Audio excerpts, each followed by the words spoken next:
हर सुबह एक नया अवसर है। खुद पर विश्वास करो, हारने से पहले एक बार और प्रयास करो। Good morning everybody. मैं भास्कर सर आज लेकर आया हूँ chapter number 4 moving charge and magnetism से एम्पियर सर्किटल लॉ पार्ट 2, जिसमें हम लोग डिस्कस करने वाले हैं सोलेनॉइड और टोरॉइड के बारे में। आप सभी लोग जानते हो कि सोलेनॉइड और टोरॉइड जो है यह बहुत ही एक इम्पॉर्टेंट टॉपिक है।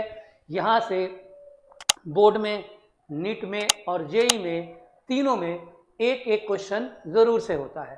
तो आज हम लोग ये देखने वाले हैं कि यह सोलेनॉइड बोर्ड में कैसा क्वेश्चन पूछेगा, नीट में कैसा क्वेश्चन होगा और जेई में कैसा क्वेश्चन होगा।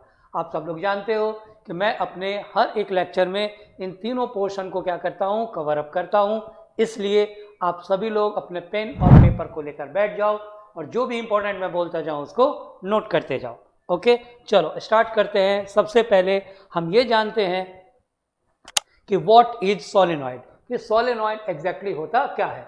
तो सोलेनॉइड के लिए कहा गया कि आप एक ऐसा स्ट्रेट वायर लो, इस स्ट्रेट वायर को इस तरह से हेलिकल फॉर्म में वाइंड करो। जब आप हेलिकल फॉर्म में वाइंड करोगे तो आपका जो यह फिगर बनेगा, इसे सोलेनॉइड का नाम दिया जाता है। आप कह सकते हो कि a long wire wounded in the form of a helix where neighbouring turns are closely spaced forms a solenoid. ठीक है, पर इतना ही कहने से काम चलेगा नहीं, इसमें एक और क्राइटेरिया है। क्या क्राइटेरिया है कि इसका जो रेडियस होना चाहिए या इसके लेंथ के कंपैरिजन में नेग्लिजिबल होना चाहिए। That is the length of a solenoid is very large as compare to its radius. Is that clear? अब अगर हम इस सोलेनॉइड से क्या करें, करंट को पास करवाएं। ठीक है, मतलब ये हमारे पास सोलेनॉइड है और इस सोलेनॉइड से अगर हम करंट I को पास करवाते हैं तो क्या होता है, अब हमको ये समझना है। Is that clear? तो इसके लिए हम वापस एक सोलेनॉइड लेंगे और उससे करंट को पास करके देखेंगे कि क्या होता है। ठीक है, तो ये हमारे पास आप देखिए एक सोलेनॉइड है। ठीक है, हमने स्ट्रेट वायर को इस तरह से हेलिकल फॉर्म में वाइंड किया। अब हम क्या कर रहे हैं, इस सोलेनॉइड से एक करंट को किसी बैटरी के थ्रू इससे पास करवा रहे हैं। Is that clear? और करंट इस तरह यहां से इन कर रहा है और यहां से आउट हो रहा है। अब यह करंट पास करने से एग्जैक्टली होगा क्या? ठीक है, तो देखिए, अब आप इसको एक इंडिविजुअल लूप की तरह ट्रीट कीजिए। मान लीजिए कि यह एक आपका रिंग है, ये दूसरा रिंग है, ये तीसरा रिंग है एंड सो ऑन। ठीक है, ये सारे रिंग काफ़ी क्लोजली प्लेस्ड हैं। अब आपने देखा कि यहाँ पर जो करंट का डायरेक्शन है वह कुछ इस तरह से है। This is the direction of the current across the loops. हर एक कॉइल में करंट का डायरेक्शन इस तरह से है। अब यूजिंग क्लॉक रूल, कौन सा रूल यूज करेंगे? Using clock rule. Using clock rule हम इसको जब देखेंगे तो हमको यहाँ दिखाई देगा कि यहाँ पर कौन सी पोलैरिटी बन रही है, साउथ पोलैरिटी बन रही है, कुछ इस तरह से। Is that clear? अब मैग्नेट की तरह ये काम कर रहा है। हम जान रहे हैं कि अगर ये मेरा लूप का लेफ्ट फेस है और ये राइट फेस है, अगर लेफ्ट फेस साउथ है तो राइट फेस क्या हो जाएगा, नॉर्थ हो जाएगा। तो सारे लूप के लेफ्ट फेस इधर होंगे, राइट फेस इधर होंगे, तो यहाँ पर एक साउथ पोलैरिटी का फॉर्मेशन होगा और यहाँ पर एक आपको नॉर्थ पोलैरिटी का फॉर्मेशन होगा। अब इससे होगा क्या, तो यहाँ पर एक मैग्नेटिक फील्ड साउथ से नॉर्थ की तरफ ऐसे जाएगी और मैग्नेटिक फील्ड लाइन साउथ से नॉर्थ की तरफ ऐसे जाएगी, और इसके बाहर ये नॉर्थ से साउथ की तरफ ऐसे आएगी और यहाँ पर भी नॉर्थ से साउथ की तरफ ऐसे आएगी। तो इस तरह से यहाँ पर मैग्नेटिक फील्ड लाइंस जो है वह क्या करेंगे, मूव करेंगे। तो इसका मतलब ये हुआ कि अगर हम किसी भी सोलेनॉइड से करंट को पास करवाते हैं तो वह एक मैग्नेट की तरह बिहेव करता है। Is that clear? That is when ever the current passes through a solenoid it behaves as a magnet। अब अगर यह मैग्नेट की तरह बिहेव करता है तो इसका कुछ मैग्नेटिक फील्ड भी होगा। अब हम उस मैग्नेटिक फील्ड को कैसे फाइंड करेंगे, तो देखिए, उस मैग्नेटिक फील्ड को फाइंड करने के लिए आपको थोड़ा सा बायो-सेवार्थ लॉ के पास जाना पड़ेगा। आप इसमें से किसी एक रिंग को बाहर निकाल लीजिए, कुछ इस तरह से। ठीक है, अब इस रिंग को जब आप बाहर निकाल रहे हैं तो यह इसका रेडियस हो जाएगा और यह इसका कोई एक एक्सियल पॉइंट हो जाएगा, ठीक है। अब आपने बायो-सेवर्ट लॉ में पढ़ा था कि अगर आप इसके कारण यहाँ पर मैग्नेटिक फील्ड फाइंड करते हैं तो उसका डायरेक्शन dB1 कुछ यहाँ पर आता है, और इसके कारण अगर मैग्नेटिक फील्ड यहाँ फाइंड करते हैं तो इसके मैग्नेटिक फील्ड का डायरेक्शन यहाँ पर आप dB2 लिख दो। क्लियर। अब यह dB1 और dB1 और dB2 इन दोनों का जो मैग्नीट्यूड होगा, वह सेम होगा। तो इसकी वजह से क्या होगा कि dB1 जितना एंगल यहाँ थीटा बनाएगा, dB2 उतना ही एंगल यहाँ भी बनाएगा। अब हम जानते हैं कि अगर हमारे पास कोई भी एक वेक्टर है तो वह क्या करता है, अपने कंपोनेंट्स में रिजॉल्व होता है। तो यह जो dB1 है यह अपना एक कंपोनेंट इधर बनाएगा dB साइन थीटा, और एक कंपोनेंट इधर बनाएगा dB कॉस थीटा। वैसे ही dB2 अपना एक कंपोनेंट इधर बनाएगा dB2 साइन थीटा, और एक कंपोनेंट इधर बनाएगा dB2 कॉस थीटा। अब आप देखोगे कि dB1 कॉस थीटा और dB2 कॉस थीटा एक दूसरे के इक्वल एंड अपोजिट है, यह कैंसल आउट करेगा और नेट मैग्नेटिक फील्ड जो है अलोंग द एक्सिस होगा। और ऐसे ही n नंबर ऑफ टर्न्स यहाँ पर हैं। तो इससे क्या पता चला कि यह जो हमारा सोलेनॉइड है, इस सोलेनॉइड के आउटर रीजन में, मतलब यहाँ पर मैग्नेटिक फील्ड की वैल्यू 0 होगी, या यहाँ पर भी मैग्नेटिक फील्ड की वैल्यू 0 होगी, और इसके अंदर जो हमारा मैग्नेटिक फील्ड है वह क्या होगा, यूनिफॉर्म होगा। Is that clear. तो हम यहाँ से कह सकते हैं कि नेट मैग्नेटिक फील्ड जो सोलेनॉइड के क्रॉस होगा वह अलोंग द एक्सिस होगा, और हर एक लूप की वजह से ये मैग्नेटिक फील्ड आएगा और सबका वेक्टर सम हो जाएगा। तो आप यहाँ पर लिख सकते हो कि net magnetic field is the vector sum of the field due to all the turns of the solenoid. Is that clear. Second point आप लिख सकते हो यहाँ पर, पॉइंट नंबर 2, कि यह जो field due to neighbouring turns added up along the axis of the solenoid and they cancel out in the perpendicular direction, ऐसा लिख सकते हो। फिर क्या बताओगे कि at outside point the magnetic field due to solenoid is 0, ऐसा भी बोलोगे। और at the interior points field it's along the axis of the solenoid with no perpendicular components। Is that clear? And then इसकी जो polarity हमने find करी है वह कैसे फाइंड करी है, polarity can be obtained by using either clock rule और by using right hand thumb rule. तो इस तरह से हम magnetic field inside the solenoid कैसे होता है ये जान गए, ठीक है। अब बात आती है कि सोलेनॉइड के अंदर मैग्नेटिक फील्ड तो होता है, पर यह जो मैग्नेटिक फील्ड है, ओके, इसका मैग्नीट्यूड कितना होता है। तो इसके लिए हम एम्पियर सर्किटल लॉ का यूज करेंगे और फाइंड करेंगे कि किसी सोलेनॉइड के अंदर मैग्नेटिक फील्ड कितना होता है। ओके, तो सबसे पहले इसके लिए हमें क्या करना होगा, एक सोलेनॉइड ड्रॉ करना होगा। तो हमने यहाँ पर क्या किया, एक ऐसा सोलेनॉइड ड्रॉ किया। Is that clear. अब इस सोलेनॉइड से हमको क्या करना होगा, करंट की वैल्यू पास करवानी होगी। तो करंट की वैल्यू कुछ इस तरह से यहाँ पर पास करेगी, ऐसे। Is that clear. अब आप देखिए कि आपने जस्ट अभी क्या कहा था, according to the clock rule, according to the clock rule, कि यहाँ पर साउथ पोलैरिटी बनेगी, यहाँ भी साउथ पोलैरिटी बनेगी, ठीक है। सब में यहाँ पे साउथ पोलैरिटी का फॉर्मेशन होगा। तो यह फेस साउथ हो जाएगा और यह फेस क्या होगा, नॉर्थ हो जाएगा। बट आप इसमें से हर एक कॉइल को अगर देखो, हर एक कॉइल को आप देखो, तो हर एक कॉइल के दोनों फेस होंगे, एक नॉर्थ होगा और दूसरा क्या होगा, साउथ होगा। एम आई राइट। तो यह क्या करेंगे, इसका जो साउथ होगा वह इसके नॉर्थ के साथ अट्रैक्ट हो जाएगा, फिर इसका जो साउथ होगा वह इसके नॉर्थ के साथ अट्रैक्ट हो जाएगा। सिमिलरली सब के सब एक दूसरे से अट्रैक्ट हो जाएंगे।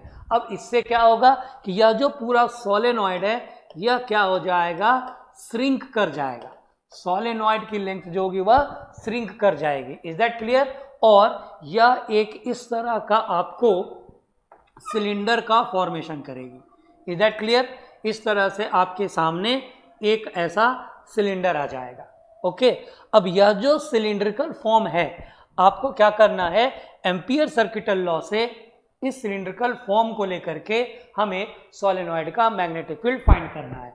अब आप जानते हो कि एम्पियर सर्किटल लॉ यूज करने के लिए हमको सबसे पहले क्या सेलेक्ट करना पड़ेगा, एम्पियर सर्किटल लॉ में सबसे पहले सेलेक्ट करना पड़ता है एम्पेरियन लूप। ठीक है, तो यहां पर हम सबसे पहले क्या करेंगे, एक एम्पेरियन लूप लेंगे जिसका लेंथ होगा कुछ से L और इसका नाम देंगे P और Q। ठीक है, अब इस एम्पेरियन लूप को हम यहां से अप फोल्ड करेंगे, तो यह जो Q पोजीशन है अप फोल्ड होने के बाद कहीं इस पोजीशन R पे आ जाएगा और यह जो P है यह S पे आ जाएगा। अब हम इस एम्पेरियन लूप को लेंगे और इसका जब हम लाइन इंटीग्रल करेंगे तो हमें इस सिलिंड्रिकल फॉर्म जो है सोलेनॉइड का, इसका मैग्नेटिक फील्ड जो है वह बाहर आ जाएगा। ठीक है, तो according two ampere circuital law,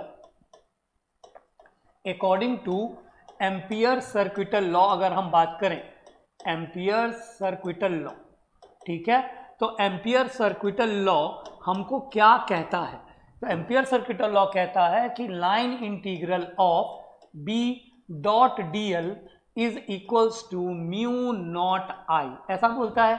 अब इसमें कितने नंबर ऑफ टर्न्स हैं, तो हमने पढ़ा है कि इसमें क्या है, n नंबर ऑफ टर्न्स हैं। कितने नंबर ऑफ टर्न्स हैं, n, तो आप क्या कीजिए, इसको n से मल्टीप्लाई कर दीजिए। अब यह जो बी डी एल है वह इन सब का क्या होगा, सम होगा। पहले ही हमने कहा है कि हर एक लूप का सम होगा, तो आप इसको लिखेंगे B dot D L P से क्यू तक plus B dot D L आप लिखेंगे कहाँ से कहाँ तक, क्यू से आर तक। फिर आप लिखेंगे integration of B dot D L कहाँ से कहाँ तक, आर से एस तक। फिर आप लिखेंगे integration of B dot D L कहाँ से कहाँ तक, एस से पी तक is equals to mu naught N I, ऐसा लिखेंगे। सही है, ओके। अब वन बाय वन हम यहाँ पर चेक करेंगे। अब सबसे पहले अगर हम आते हैं इंटीग्रेशन P से Q, तो आप देखिए यहाँ पर लेंथ का डायरेक्शन भी इधर है और मैग्नेटिक फील्ड भी इसमें किधर आएगा, इधर की तरफ ही आएगा, क्योंकि यह एंड साउथ है और यह एंड नॉर्थ है, तो south to north inside the magnet. तो मैग्नेटिक फील्ड और L दोनों सेम डायरेक्शन में है, तो यहाँ पर आप क्या लिखोगे, बी डी एल कॉस 0, ऐसा लिखोगे P से Q तक। अब इसमें जरा देखते हैं, ठीक है, इसके लिए जब आप लिखोगे Q से R के लिए, तो आप देखो मैग्नेटिक फील्ड तो इधर की तरफ है लेकिन आपका QR इधर की तरफ है, तो यह एंगल आपको कितना बन जाएगा, 90 डिग्री। तो आप यहाँ से क्या लिखोगे, B D L cos 90, clear है। फिर से Q से R के लिए आपने लिखा। अब आप आ जाओ R से S में, तो R से S में तो RS पार्ट जो है या मैग्नेट सोलेनॉइड से बाहर है, तो इसका मैग्नेटिक फील्ड क्या हो जाएगा, 0, तो ये ऑलरेडी क्या हो जाएगा, 0। प्लस जब आप S से P में आओगे तो यहां भी आपका बी डी एल कॉस 90 ही बनेगा और यह किसके इक्वल हो जाएगा, म्यू नॉट एन आई के। ओके, तो आपने देखा कि इस तरह से सबका सम होते हुए हम वहां तक पहुंचे। अब यहाँ पर आपको बी डी एल कॉस 0 जब आप करोगे तो b बाहर इंटीग्रल ऑफ डी एल लिखोगे प्लस p से q तक लिखोगे, कॉस 90 0 हो जाएगा, ऑलरेडी ये वाला पोर्शन 0 है और यहाँ भी कॉस 90 0 हो जाएगा, तो यह आपको क्या आ गया, म्यू नॉट एन आई की वैल्यू मिल गई। अब आप यहाँ से लिखोगे इसका इंटीग्रेशन b इंटू एल और यह सब मिलके 0 हो गया, तो यह आपका क्या आ गया, mu naught N I. Then आप इसको लिखोगे b equals to mu naught N I by L. अब यह जो n बाई एल है इसको बोला जाता है number of turns per unit length, और हम इसको स्मॉल n से रिप्रेजेंट करते हैं और बोलते हैं number of turns per unit length. तो अब यहाँ से आप देखिए यह आपका magnetic field due to solenoid आकर तैयार है। ठीक है, तो इस तरह से हम magnetic field due to solenoid के वैल्यू को क्या करते हैं, फाइंड करते हैं। आई होप सब लोगों को समझ में आया होगा। ठीक है, तो यह डेरिवेशन हमारे बोर्ड के एग्जाम में आ जाता है, ठीक है, एम्पियर सर्किटल लॉ का। अब बात ये आती है कि यह जो सोलेनॉइड है इसमें मैग्नेटिक फील्ड से रिलेटेड किस तरह के क्वेश्चंस पूछे जा सकते हैं, एमसीक्यूज में या फिर रीजनिंग क्वेश्चंस में। मैंने उसके लिए इंपॉर्टेंट पॉइंट के नाम से आपके लिए एक स्लाइड बनाया है।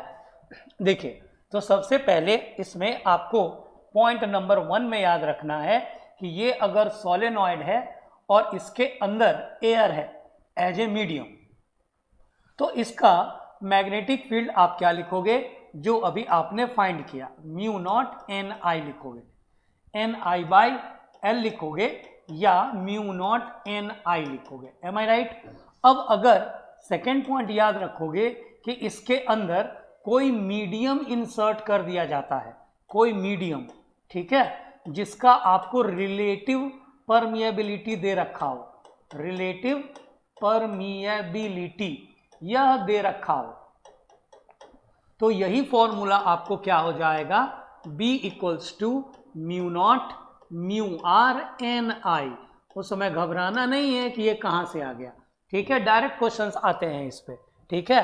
पर अगर आपको इसी में क्वेश्चन या जो मैग्नेटिक फील्ड है ये एलोंग द एक्सिस है, चाहे ये हो या ये हो, ठीक है, एलोंग द एक्सिस है।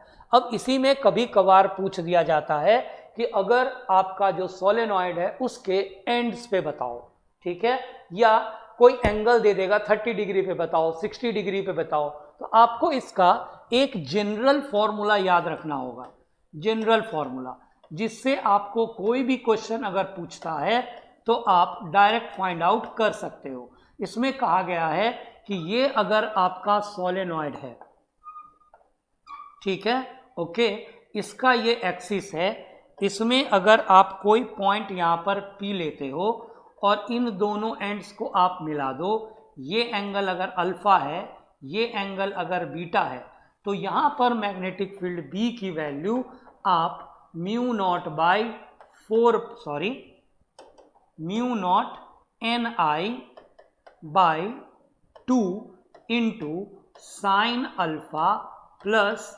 साइन बीटा ऐसा लिख सकते हो, ठीक है। यह डेरिवेशन है, हमको डेरिवेशन जानने की कोई ज़रूरत नहीं है, ठीक है। और इसमें डेरिवेशन अगर आपको जानना ही है तो मैं आपको हिंट दे सकता हूँ या हिंट दे देता हूँ कि आप इस तरह से एक ऐसा सोलेनॉइड लेंगे, इसमें यहाँ पर आप कुछ टर्न्स कंसीडर कर लेंगे, ठीक है। इस टर्न्स का नंबर ऑफ लेंथ n जो होगा उसे आप n dx मान लेंगे, जिसमें इसकी थिकनेस dx है, ठीक है। और इसमें कोई पॉइंट आप इसके सेंटर से ले लेंगे, इसका रेडियस आपको दे रखा होगा कितना, a, इसका रेडियस आपको क्या दे रखा है, से a, तो आप यहाँ से a रेडियस ले लेंगे, ये इसका सेंटर ले लेंगे और यहाँ से इसको मिला देंगे, तो यह जो आपका थिकनेस होगा यह कोई एंगल बनाएगा से यहाँ पर d थीटा, ठीक है। और फिर आप क्या करेंगे, यहाँ से एक एंगल यहाँ तक लेंगे θ1, दूसरा एंगल यहाँ तक लेंगे, आप इसको θ2 कह देंगे। फिर आप यहाँ से इंटीग्रेशन ऑफ dB आप करेंगे, यह इंटीग्रेशन किसका करेंगे, सर्कुलर रिंग के एक्सियल पोजीशन का। फॉर्मूला क्या था उसका, mu naught N I D x by 2 into x square plus A square, 2 into x square plus A square का पावर 3/2, इसको इंटीग्रेट करेंगे तो आपको यहाँ से एक और जनरल फॉर्मूला मिल जाएगा जिसकी वैल्यू म्यू नॉट एन आई, जिसकी वैल्यू आपको मिलेगी mu naught N I by 2, और यहाँ पर आपको कॉस के फॉर्म में मिलेगा θ1 कॉस θ2। ये दोनों क्या है, जनरल फॉर्मूला है, ठीक है, ये दोनों क्या है, जनरल फॉर्मूला है। इनसे ही ये सारे फॉर्मूले डिराइव हुए हैं। कैसे, तो देखो आप जो यह फॉर्मूला है इसमें क्या करो, दो कंडीशन समझो, इसमें आप दो कंडीशन समझो, ठीक है। देखो इसमें एक कंडीशन आप मान लो कि आपको आता है कहां पे, इनफाइनाइट लेंथ। कैसा बोलता है, इनफाइनाइट लेंथ की बात करता है। ठीक है, मैं थोड़ा कलर चेंज कर लेता हूं, आपको दिख नहीं रहा होगा इससे। ठीक है, इनफाइनाइट लेंथ की बात करता है अगर, ओके, इनफाइनाइट लेंथ, सॉरी,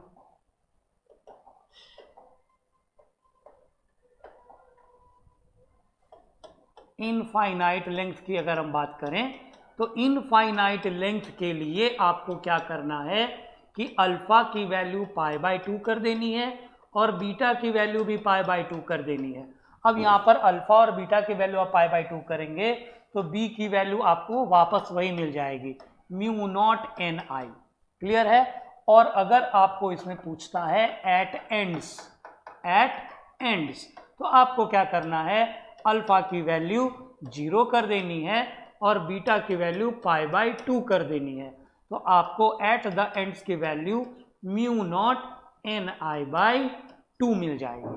तो इस तरह से आप कोई भी क्वेश्चन अगर आपका होता है तो यहां से आपको सॉल्व हो जाएगा। ठीक है, अगर आपको इसका v वर्सेस r का ग्राफ ड्रॉ करने के लिए कहता है तो इसके ग्राफ का जो नेचर होगा यह कुछ आपको ऐसा मिलेगा।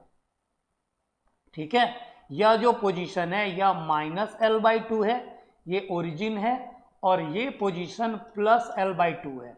इस एक्सिस पर डिस्टेंस होता है और इस एक्सिस पर मैग्नेटिक फील्ड होती है। तो इस तरह से आप सोलेनॉइड में ये कुछ इंपॉर्टेंट पॉइंट्स अगर आप याद रखते हो, ठीक है, कि ये सारे पॉइंट्स आपको अगर याद है तो आपको सोलेनॉइड का एमसीक्यू हो या सोलेनॉइड के न्यूमेरिकल्स हो, आप इजीली उसको टैकल कर सकते हो। क्लियर है। अब इसके आगे बढ़ते हैं नेक्स्ट पे कि भाई टोरोइड क्या होता है। ठीक है, तो देखो व्हाट इज टोरोइड। तो टोरोइड जो है यह बेसिकली है क्या, तो टोरोइड के लिए कहा गया कि आप एक ऐसा सोलेनॉइड लो, सोलेनॉइड लिया हमने, ओके, यह सोलेनॉइड का एक एंड है P और यह सोलेनॉइड का दूसरा एंड है Q।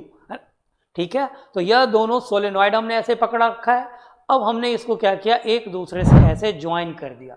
जैसे हम इसको एक दूसरे से ज्वाइन करते हैं तो यह एक हॉलो सर्कुलर रिंग का एक ऐसा फिगर बनता है। इस फिगर को हम लोग क्या बोलते हैं, टोरोइड कहते हैं। आप देखिए मैं ड्रॉ करके आपको बताता हूं कि यह आपके पास एक क्या है, सोलेनॉइड है, से कि ये आपके पास एक ऐसा सोलेनॉइड है। Is that clear. अब आप क्या करते हो, इस सोलेनॉइड के दोनों एंड को जोड़ देते हो तो आपको यहां पर एक ऐसा अरेंजमेंट दिखाई देगा। ठीक है, कैसा, आप देखिए, जैसे आप जोड़ोगे तो आपको एक ऐसा सर्कुलर फिगर पूरा एकदम अमृति जैसा दिखाई देता है ये। ठीक है, मुंह में पानी आया। ठीक है, ये बिल्कुल ऐसा अमृति जैसा दिखाई देगा आपको। इज दैट क्लियर, जिसका ये एक इनर रेडियस R1 होगा और ये आउटर रेडियस R2 होगा।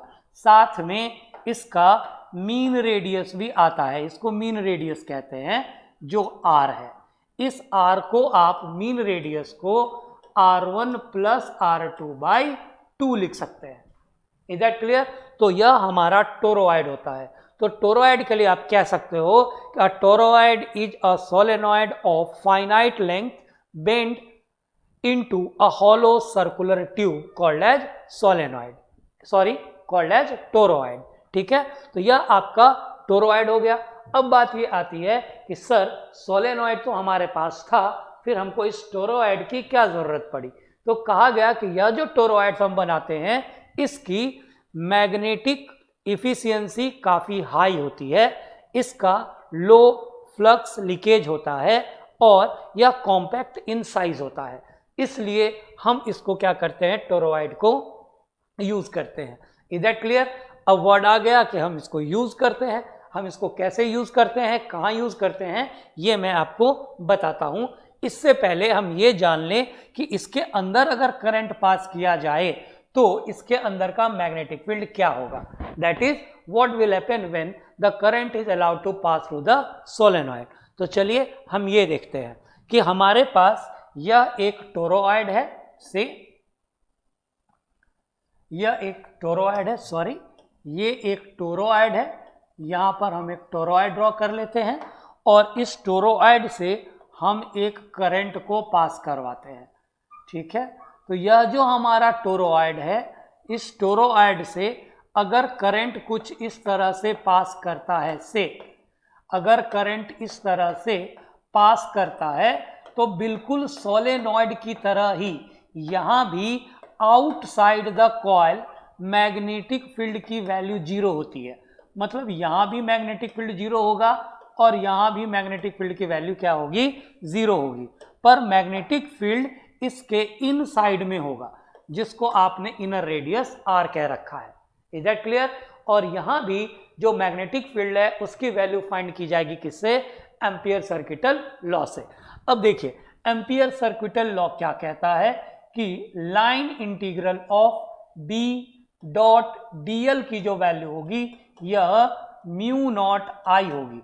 अब इसमें नंबर ऑफ टर्न्स n है तो वापस आप इसको n से मल्टीप्लाई कर दीजिए। देन आप इसको क्या लिखेंगे, B dl cos 0, क्या लिखेंगे, B dl cos थीटा लिख दीजिए पहले, फिर म्यू नॉट NI ऐसा लिखेंगे। यहाँ भी B जो होगा और dl जो होगा उनका डायरेक्शन सेम होगा, क्योंकि वह इस कॉइल के टेंजेंशियल सरफेस पर होंगे। मतलब मैग्नेटिक फील्ड भी ऐसे ऐसे आएगा और इसका लेंथ भी ऐसे ऐसे आएगा अलोंग द टेंजेंट। तो इसलिए यहाँ B और dl के बीच का जो एंगल होगा वह 0 आप लिखोगे। तो B dl cos 0 आपने लिख दिया is equals to mu naught NI।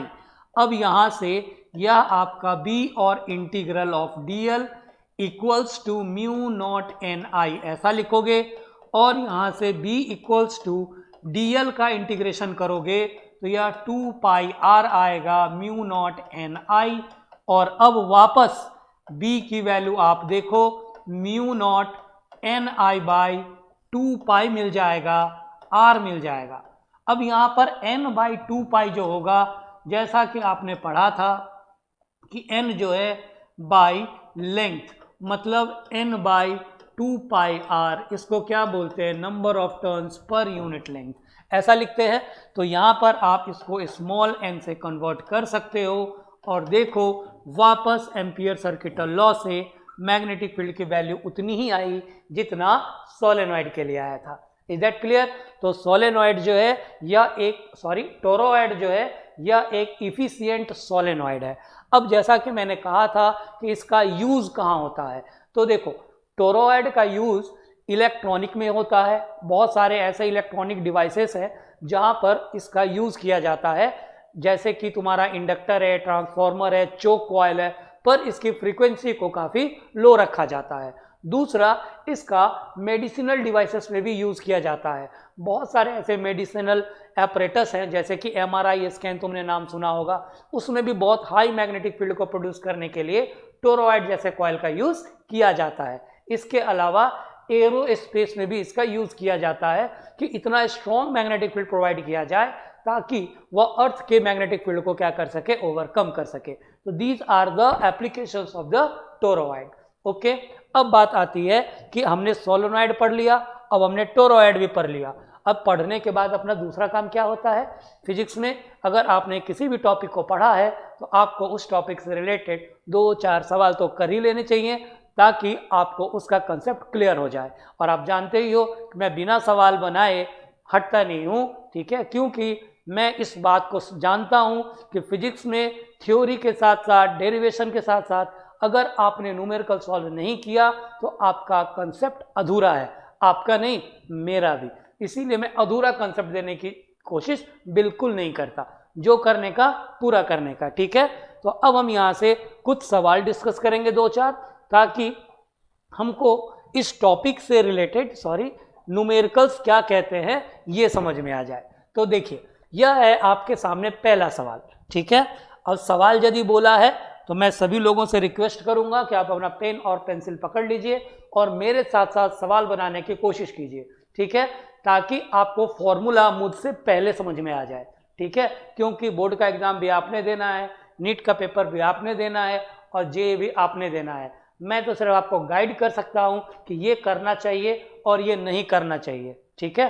तो सबसे पहले आप अपना पेन पेंसिल ले लीजिए, सवाल आपके सामने है और इस सवाल में मैं किस तरह से अप्रोच करता हूँ वो मायने रखता है, सॉल्यूशन अपने आप आ जाएगा, ठीक है।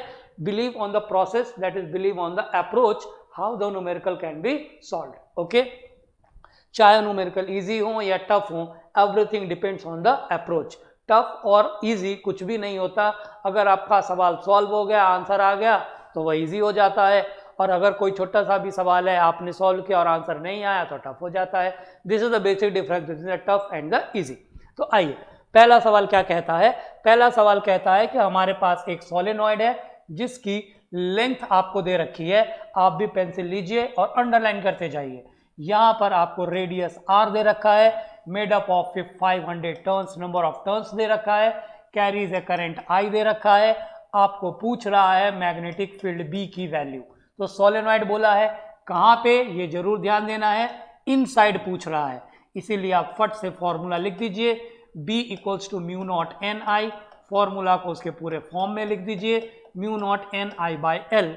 अब आप इस पर आराम से 4 pi into 10 to the power -7, n की जगह 500 लिख दीजिए, I की जगह 5 एम्पियर लिख दीजिए और L की जगह उसका लेंथ लिख दीजिए 0.5 मीटर्स। आप देखेंगे इसका आंसर आपको 6.2 into 10 to the power -3 tesla मिल जाएगा।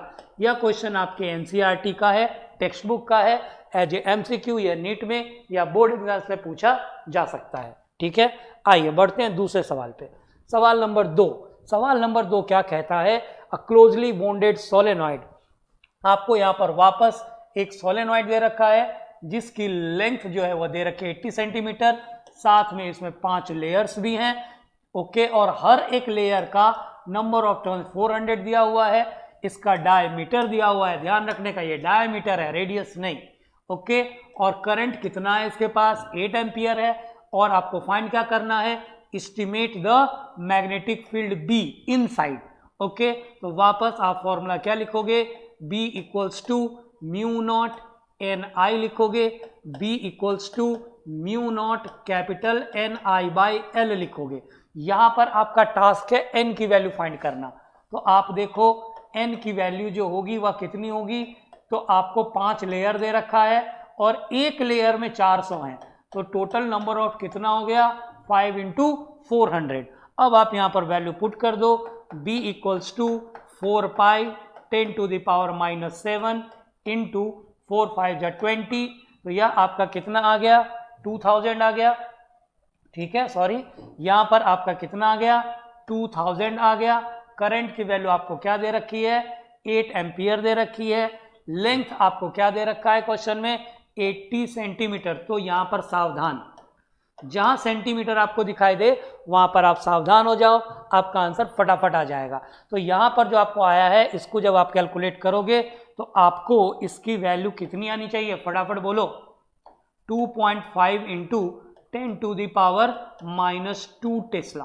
कैसे आया, आप जरा वैल्यू यहां पर ध्यान से देखो, ये 8 से 8 कैंसल आउट हो जाएगा, इज दैट क्लियर, और यहां पर आपको 2 बचेगा, ये 2 है और ये 4 है, 4 2 जा 8 हो गया और इसकी वैल्यू 3.14 आ जाएगी, तो 8 3 जा 24, पूरा कैलकुलेट करूंगा तो 2.5 के लगभग आ जाएगा, इज दैट क्लियर। आप कैलकुलेशन हमेशा लास्ट में रखो, बहुत लोग पहले ही कैलकुलेशन कर देते हैं और लास्ट तक उनका आंसर नहीं आता, यहाँ देखो फट से आंसर आ गया। तो कैलकुलेशन पे के लेंथ पे मत जाओ, पहले सारे वैल्यूज पुट कर लो, सब अपने आप कट जाते हैं, ठीक है। नेक्स्ट देखो, नेक्स्ट क्वेश्चन क्या कहता है, यस आ गया तुम्हारा क्वेश्चन। देखो नेक्स्ट क्वेश्चन क्या कहता है कि for a solenoid shown in the figure the magnetic field at A point P is. तो देखो ऐसा ही अभी मैंने इंपॉर्टेंट पॉइंट्स में बताया था कि जनरल कंडीशन में कि B की वैल्यू तुम्हें यहाँ क्या लिख देनी है, mu naught N I by 2, और यहाँ वाला एंगल दे रखा है तो साइन की वैल्यू यूज करो, क्योंकि इसमें प्लस है, माइनस से ज्यादा सावधान रहने का फिजिक्स में। अब यहाँ पर तुम्हारा क्या कह रहा है, अल्फा की वैल्यू 30 और इसकी वैल्यू 60 दे रखी है, फट से वैल्यू पुट कर दो, mu naught N I by 2, फटाफट मुझसे पहले आंसर तुमको बता देना चाहिए, ए या बी या सी, देख के तुमको आंसर आ जाना चाहिए। दिखाई दे रहा है सबको, हाँ कि ना, जल्दी बोल दो, अगर तुमने अभी क्लास ज्वाइन किया है तो इसका आंसर बिना पेन चलाए आता है। दिखाई दिया, ये आंसर है। Is that clear? ये तो जैसे तुमको यहाँ वैल्यू दिख गई वैसे ही ये आंसर आ जाता है। ओके, ये था इंपॉर्टेंट पॉइंट्स का फायदा। ओके, नहीं पढ़ते तो अभी ढूंढते रहते कहां से बनेगा। नेक्स्ट देखो, इसमें क्या कहता है, अ कॉपर वायर हैविंग, हाँ ये थोड़ा अच्छा सवाल है। A copper wire having resistance per metre दे रखा है, आपको यहां ध्यान देना है, ठीक है। Okay, use to wind 400 turns of radius इतना, लेंथ इतनी दे रखी है L. Okay, find the EMF find करना है भाई यहाँ पे, ठीक है। ओके, और मैग्नेटिक फील्ड की वैल्यू दे रखी है कहां पर, नियर द सेंटर। तो देखो सबसे पहले क्या फाइंड करना है उस पर फोकस करो। सबसे पहले फाइंड करना है हमको ईएमएफ, तो अपन B इक्वल्स टू क्या लिख सकते हैं, म्यू नॉट एन आई लिख सकते हैं। और यह जो हमारा म्यू नॉट है, एन है, आई की जगह V बाय आर लिख सकते हैं ओम्स लॉ से, है ना। अब इस V की जगह तुम क्या लिख सकते हो, यह V क्या हो जाएगा, R into B by mu naught into N. आ गया अपना जवाब। अब अगर मुझे R पता है, B पता है, म्यू पता है और N पता है तो अपना आंसर आ जाएगा, है कि नहीं। तो सबसे पहले हमको क्या फाइंड करना पड़ेगा, R। अब R की वैल्यू कैसे फाइंड होगी, तो भाई ये पर मीटर दे रखा है, तो हमको पहले टोटल लेंथ फाइंड करना पड़ेगा। तो पूरे लेंथ L की वैल्यू क्या हो जाएगी, ये लेंथ नहीं लेना है, ये लेंथ कौन सा है, सोलेनॉइड का लेंथ है। हमको क्या लेना है, वायर का लेंथ लेना है। तो वायर का ईच टर्न, एक टर्न का लेंथ कितना होगा, उसका सरकमफ्रेंस होगा। Is that clear? और ऐसे कितने हैं, 400 टर्न्स हैं। ऐसे कितने हैं, 400 टर्न्स हैं। तो ये तुम्हारा टोटल लेंथ हो जाएगा। क्लियर है? अब तुमको ये दे रखा है रेसिस्टेंस पर मीटर, तो रेसिस्टेंस R क्या हो जाएगा, लेंथ इंटू 0.01 ओम, ऐसा हो जाएगा। ओके, अब यहां पर लेंथ R की वैल्यू पुट कर दो, R की वैल्यू पुट कर दो, 2 पाई R। R कितना दे रखा है, सेंटीमीटर में, सावधान मीटर में कन्वर्ट कर लो, 10 टू द पावर -2 और रेसिस्टेंस 0.01, ठीक है। और नंबर ऑफ टर्न्स कितना है, इंटू 400। तो यह तुम्हारा टोटल रेसिस्टेंस हो गया। अब किसकी बारी आई, स्मॉल एन की बारी। स्मॉल एन क्या होता है, कैपिटल N बाई एल। ये लेंथ तुमको दे रखा है, ये लेंथ तुमको दे रखा है यहाँ पे। Is that clear? और स्मॉल कैपिटल N की वैल्यू यहाँ है, पुट कर दो, 400 बाई टोटल लेंथ कितना, 20 सेंटीमीटर। सेंटीमीटर है, सावधान हो जाओ, -2। Is that clear? अब ये सारे वैल्यूज को यहाँ पुट कर दो, आंसर तुम्हारा है। That is V is equals to, इस R की जगह तुम क्या लिख सकते हो, या पूरी वैल्यू लिखो, 2 पाई लिखो, इंटू लिखो, 1.0 लिखो, इंटू, सही जा रहा हूं, 10 टू द पावर -2 लिखो, इंटू 0.01 लिखो, ठीक है, इंटू 400 लिख दो, अपॉन ये तुम्हारा किसका, R का वैल्यू हो गया, बस। ओके, अब तुमको क्या लिखना है, B की वैल्यू कितनी है, 10 टू द पावर -2, ये रहा 10 to the power -2, divide by, अब तुमको क्या लिखना है, N बाई L, मतलब 400 तो यहाँ होगा ही, पर यह जो 0.02 है इसको तुम्हें यहाँ पर लिखना पड़ेगा, ठीक है।